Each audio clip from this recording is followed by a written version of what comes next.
Welcome to the podcast, The Secrets of Success. I am Elena Bada, Managing Director of the training, consulting and executive coaching company, Valoria.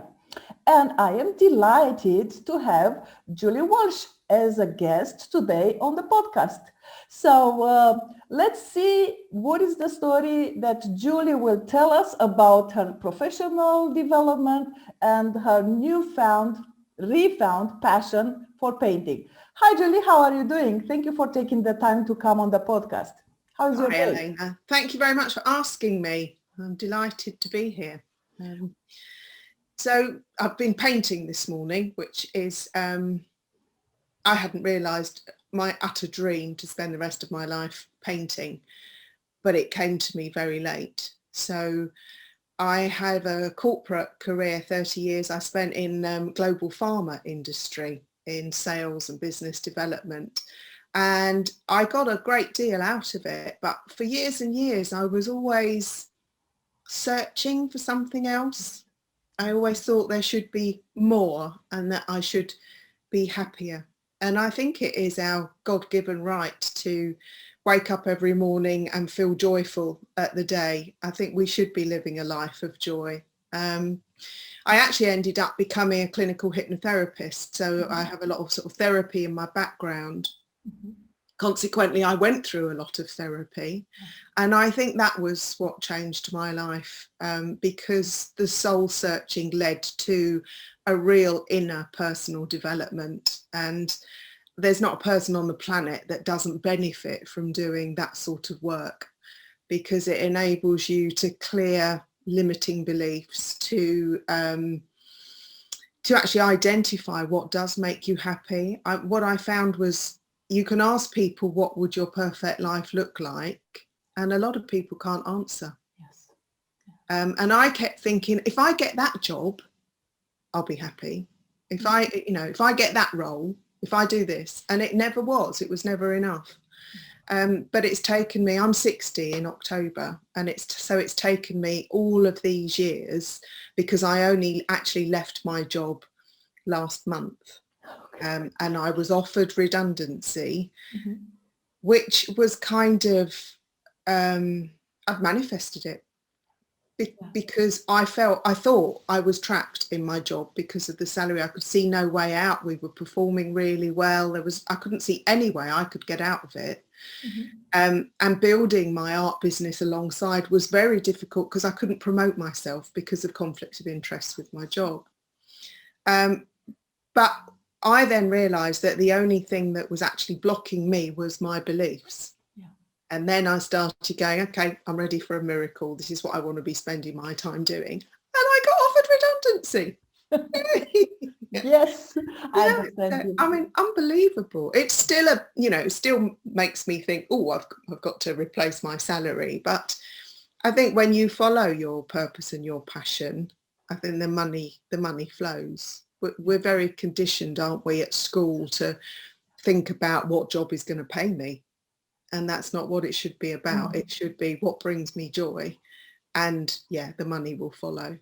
Absolutely. I feel the same, and I totally resonate with your story, because I have my own corporate experience, and it was not enough, though it was kind of nice as a profession, as professionally fulfilling, but no. Yeah. and I think this last year has made, I think everybody has had to do a lot of soul searching. It's been a very sort of introspective year. Yes. And I think a lot of people now are questioning that treadmill that they were on. Yeah, absolutely. I'm so happy to have you as my guest, and I want to point out that so far I've invited mostly Romanian entrepreneurs, but I want the viewers of our podcast to understand that there are many stories to be told from across the world. So please, if you can tell us, where are you connecting from? I'm in England, so I'm not far outside London. Okay, thank you. I'm actually on the Thames estuary, so I live by the sea as well, the estuary, which is lovely. Yes, it is. It is lovely. So please tell us, who is Julie Walsh, the artist, and how did rediscovering painting change your life? Well, yes, because as a sort of 15-year-old, I would spend days just painting. I loved it. And I got accepted to art college way back in 1979, I think it was. And I turned it down. And I think it was because the only future I could see in it was teaching, and I didn't want to teach. Now I love teaching. There wasn't really graphic design or anything like that then. And I couldn't, but you know, who can through the eyes of a 16-year-old see what the future holds? So I turned it down, and I actually achieved my other lifelong ambition. I went to work on the cruise ships. I became a beauty therapist, went to work on the cruise ships. But I didn't come back to my art until about 3 years ago. And because I'd spent all those years searching for my purpose and passion, and because I'd spent so many years coaching people, doing therapy, I am still astonished that I couldn't see what was right in front of my nose. And it's been a bit of a shock to my system, really, because it's what comes so naturally to me. I just kind of assumed everybody could do it. And I think that's maybe the secret to finding it for yourself. It's the thing that you completely lose yourself in. And that is and it's natural for you. And I don't think I'd really thought about that. I was putting training programs together and running workshops, and it wasn't connected to my art. It's really bizarre how it's happened. But I paint under my maiden name, which is Julie Swan. So it's JulieSwanArt. And when I came back to it 3 years ago, I literally just said to my partner, I fancy doing an art workshop. And I went and did a 1 day, and the tutor was really encouraging. And then I did another 2 days with him. And he said to me at the end of that, he said, you should keep it up. You've really got it. And by then I was kind of a bit hooked, but I didn't know what medium I wanted to do, or, you know, there's so many different things you can do with art. It's endless. So I just started booking onto lots of different workshops. There's so much now online that you can do. And it's not just with art. You can learn anything you want, can't you, on YouTube? Or so I did different courses online, and then I found the people I liked learning from, and I followed them for a bit. Then I went and did more workshops, and I'm still experimenting. I'm still finding, I love soft pastels, I love oils, but it's a never-ending journey. And this year I signed up to a part-time course with it's called the Milan Art Institute, but it's not the city, it's the family. They're an American family of artists. But their mastery course basically takes you from beginner to professional artist in a year. And I started that in January, not knowing I was going to be being made redundant, so divine timing. But I'm learning loads of different techniques, and because my art could be seen as, if you think about the art world and you look at my art, this is quite modern for me, what's behind me. A lot of my art is representational. I love painting estuaries and scenes of nature. But I think it could be considered a bit old hat in the art world. You know, it doesn't make a statement. I just like painting things that make me happy. Yes. And they seem to make other people happy. Yes, indeed. Yeah. So I just kept painting. And then last year, just over a year ago, I actually put my paintings up in a local community centre in their cafe bar, and I had an open evening, invited everybody I know. And they stayed up for a month, and I sold nearly every piece of work. So I was absolutely delighted and a bit flabbergasted. And they weren't up for much money, but what it did make me realise was that people liked my art enough to buy it. And I've now got about 50 clients that have bought from me, about 10 who've bought more than one piece. People buy as presents and things, which I think is is what gave me the confidence this year to say, I can do this, I can do it professionally, I can make a living at it. And I have a background in training and coaching, that sort of thing. So there's lots of different ways of making money through art. There's lots of different ways of making money, full stop. Absolutely. But it's not just about creating an artwork and selling it. You know, you can do merchandise and prints, but I love teaching. That's what I've discovered. Love teaching, love sharing the joy with people. So fancy doing a lot more of that. Yeah. Yeah, and I feel that now it's the time to mention, and I will also share the link, where can people look and just see your paintings and the other merchandising that you do based on your paintings? Well, I have, my website is JulieSwanArt.co.uk, and I'm on Instagram as well and Facebook. But I will send you my link because it's a link tree, so it has... Yes, I have that, and I will be sharing it in the comments on YouTube and also on social media, so that people can just click and look at your art. Super, thank you. Yes, thank you. So I want to ask you, in your experience, what does art make possible for people in this period of time? Well, it's been an interesting period, hasn't it? Yes. And when we go through our education system, we're very much taught left brain thinking. It's very linear, it's very structured. And we let go of our right brain, and our right brain is all about our creativity, incredibly active when we're children, and then it kind of gets educated out of us. This last year, because it has made people stop and take time out, the art world has exploded. You know, people are discovering so much of their creativity that they probably haven't tapped into since they were children. And for me, it very much links to mindfulness, because mindfulness was actually, it's based on a Buddhist meditative practice, but it was adapted in the 1970s for pain management. And it is just about focusing on the moment.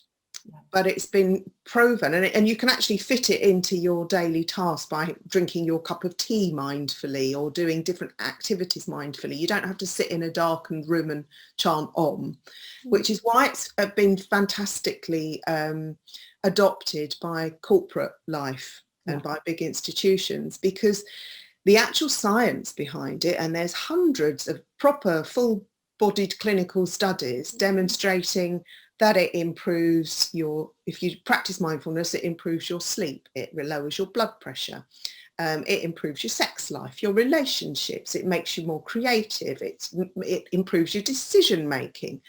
And it's because any form of meditation opens you up to the right side of your brain and you become much more intuitive.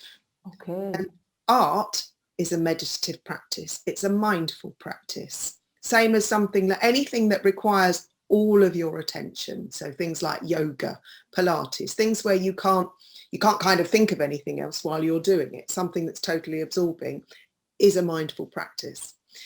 And for me, I've discovered my meditation in my art, but what I love is introducing it to other people, because I do soft pastel workshops where people create a little seascape, sunset or sunrise. You can see them on my website, and they're about this big, they're not huge. But we do 3 hours where people get to play with soft pastels, which are just chalks. They're just pigment and binder, really easy to use, vivid, vibrant colours, and you just lose yourself in creating, and you don't have to have any skills to do it. So people, it's like going to the spa for a morning, bizarrely.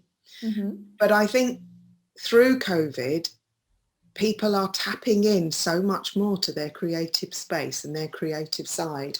And that's only going to be beneficial for, I think, mankind generally, but each of us as individuals, because once you've tapped into that, you're much more in tune with your intuition, and actually your life and your decisions are made intuitively rather than having to think them through in your head. Yeah. A quick question. Why do you think that intuition got so, I don't know how to say, Sidetrack? discredited, sidetracked, exactly, yeah. It's difficult to say, isn't it? I mean, Yes. I think a lot more people are opening up spiritually now. Mm-hmm.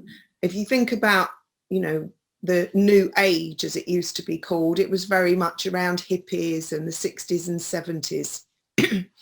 But there's a new form now, I think, that is very much connecting people who are spiritual with the rest of life, really. Yes. And a lot of people sort of like me that have a background in science and, you know, hard-nosed business and corporate are also very what I call woo-woo. Mm-hmm. But we can make that transition and use the language that's understandable to people generally. It doesn't sound too bizarre. And I do quite a lot of public speaking, and I tend to talk about energy and how it impacts people. And I don't mean about how you feel when you get up in the morning. I don't mean the physical energy. I mean the vibrations that you surround yourself with. Everything in the universe is vibration. We only appear three-dimensional because our cells vibrate at a certain rate that makes us appear. We're actually, if you look up the holographic universe, it's all been proved by the science of metaphysics, which they don't teach at school. Mm-hmm. But if you think about things like television and radio, they're all vibration.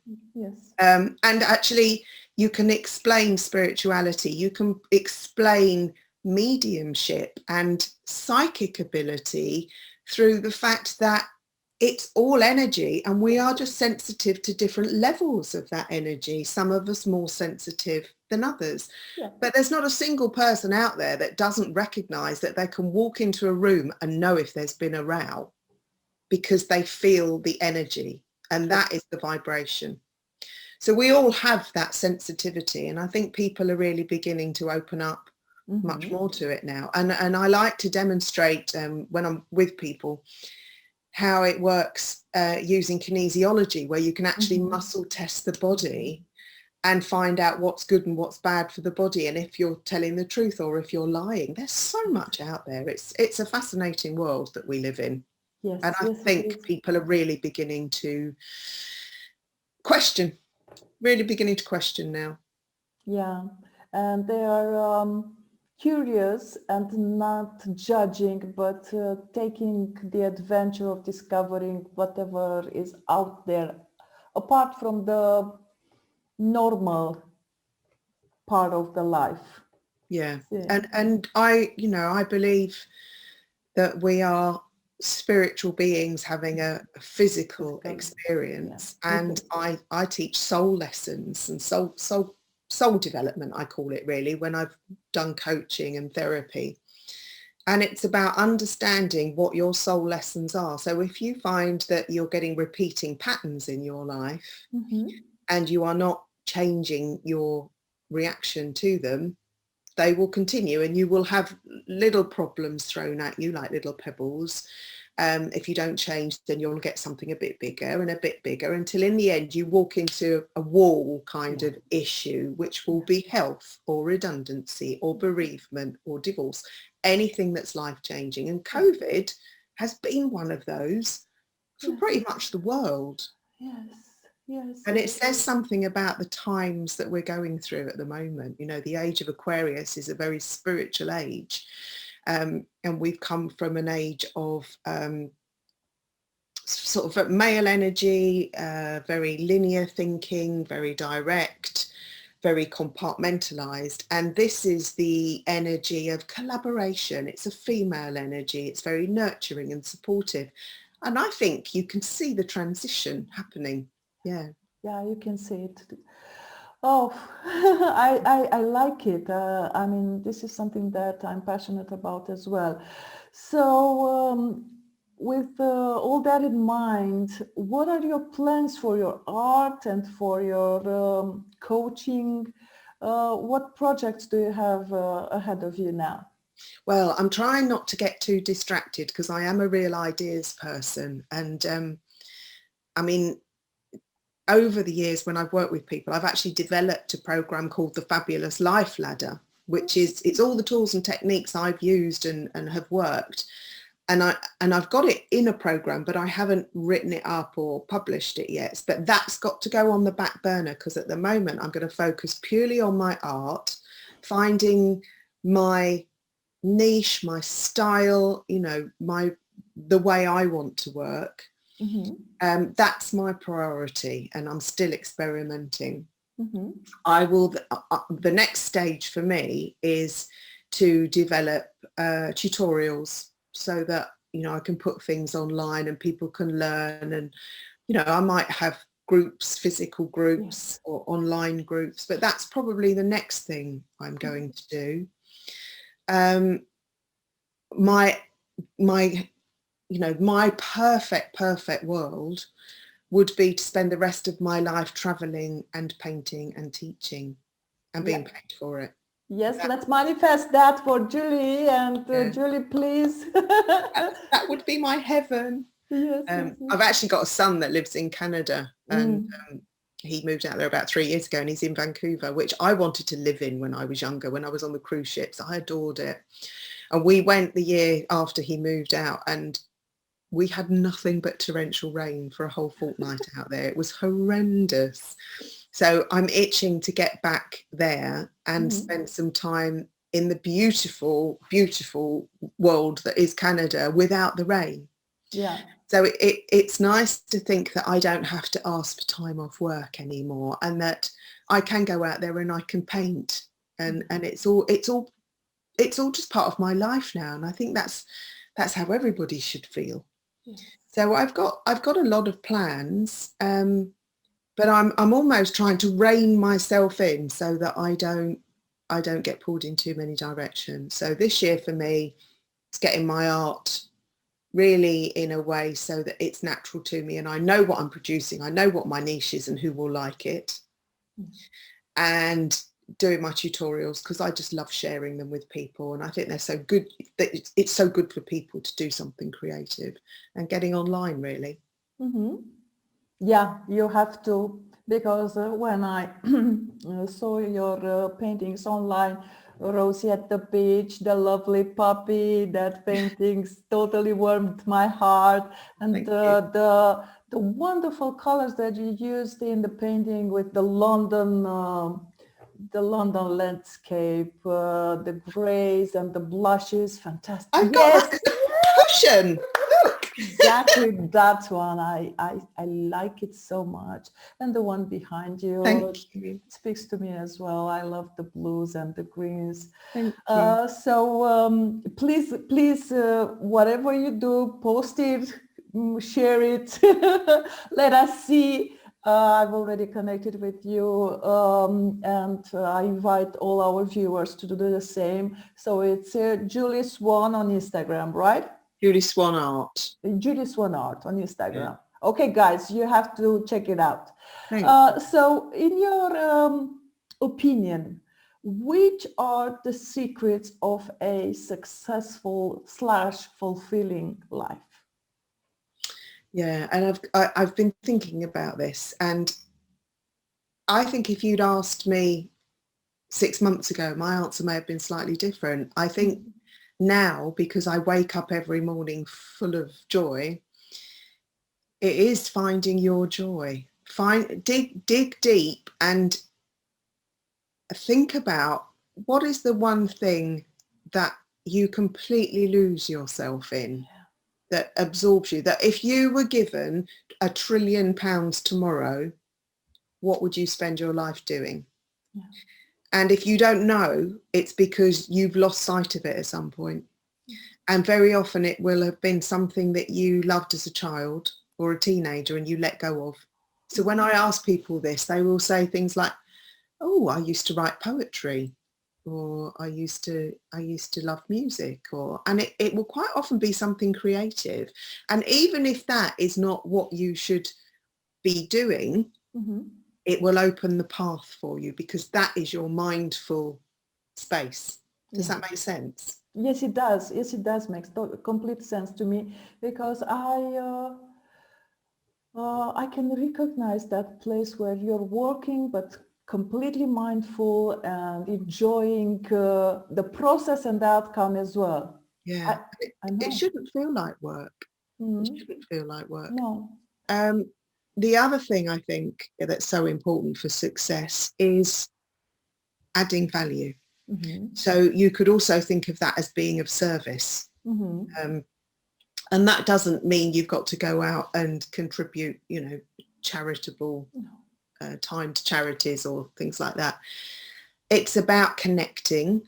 Very much now in the Aquarian age, it's about connecting with others and seeing how you can support each other. And we are so much more powerful when we're connected to others. It was interesting because I was in a sales job for years, and I remember having psychometric test, and HR sort of called me in and she went, it's very interesting, your results. And I went, I know what you're going to say. You're going to say I'm not competitive, and I'm not competitive.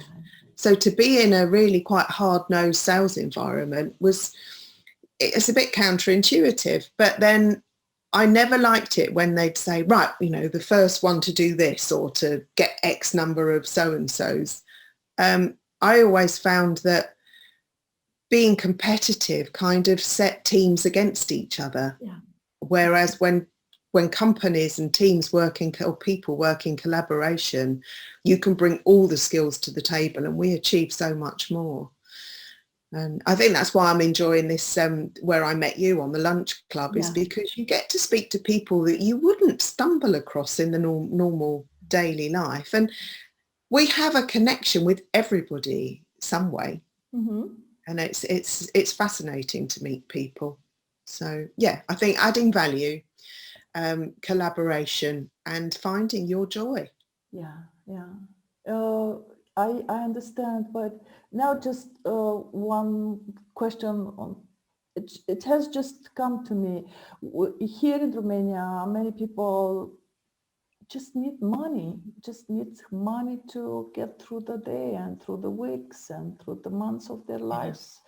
And okay, we're 30 years after that very difficult period of time in our history, but still people haven't experienced the abundance yet as a normal part of the life. So it's such a, I don't know, natural thing for them to be concerned with having more, having something better than what I had last year in terms of car, furniture,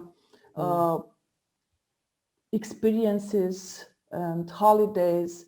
And well, is that something that will ever end or change? Well, and this is my personal belief. Absolutely. If you think about our society and our media, we are very much programmed to exchange time for money and to believe in scarcity. Yeah. And we're kind of enslaved to it, that we believe there's not enough to go around, or this, I can only have this little bit. Yeah. It's actually about mindset. It's actually about changing your programming. If we focus on what we don't have, we'll never have it. Yeah. You actually have to focus on what you want and visualize it and imagine that you've got it, because the universe doesn't recognize the difference between reality and your imagination, and we create our own world, we create our own universe. Metaphysics has proven that. And I tried, there's a great book by Pam Grout called E4 Squared, and it gives you some practical exercises that you can do to demonstrate the power of manifesting, and that we're all creators, we're all manifestors, Well, I remember doing it with a group here in one of my evenings, and we all said, right, we want something different. I wanted to get flowers, somebody wanted a new fence, somebody wanted a new job, somebody wanted a new car. A week later, we'd all manifested that. It was incredible. Incredible. But you have to feel like you already have it. You have to have that emotion. And I watched a great TED talk yesterday which was all about, I think it's called Draw Your Future. And it's about visualizing your future, but drawing it. You don't have to be artistic, but when you use color, because color's a vibration, it taps into your energy and it makes it more powerful. Of course, all this is, you know, I love all this. It's so fascinating.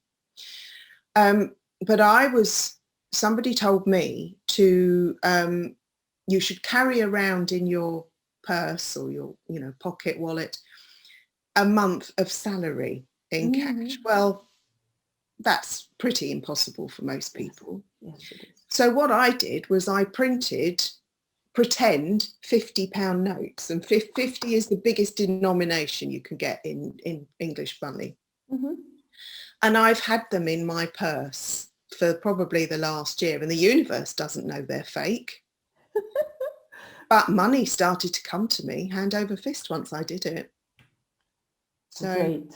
yeah, Great. I know it is fascinating, but if we spend our lives berating the fact that we don't have this, we're not happy, you know, our partner's annoying us and all that sort of thing, you're just compounding it. Yeah. I would recommend the book Ask and It Is Given by Esther and Jerry Hicks. That's the premise of the film The Secret. Well, everything is founded on our life should feel like we're flowing easily, and if we feel like we're battling, we need to change the way we're thinking. And focus on what you want. You know, draw your dream house. If you are hating your life as it is, if you are broke, if you're in a job that you don't like, try and find some better feeling thoughts about it.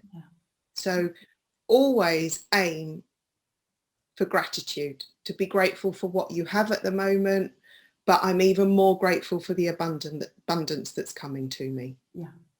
Or I'm even more grateful for the fantastic relationship that I'm in. And it might be that the relationship you're in isn't good and it might leave you, but equally your partner might change. But you can only change yourself. You can't change other people. You cannot be happy from external things. It has to come from within. So you have to work on yourself first. That's my soapbox. Julie, it's been a lovely time. Thank you so much for everything you've shared with us. Pleasure. I want you to promise that maybe at the end of this, toward the end of the day, if that would be possible, we can do this again, please. I'd love to. Thank you so much for asking me. I've really enjoyed it. Thank you. See you soon. Thank you. Bye.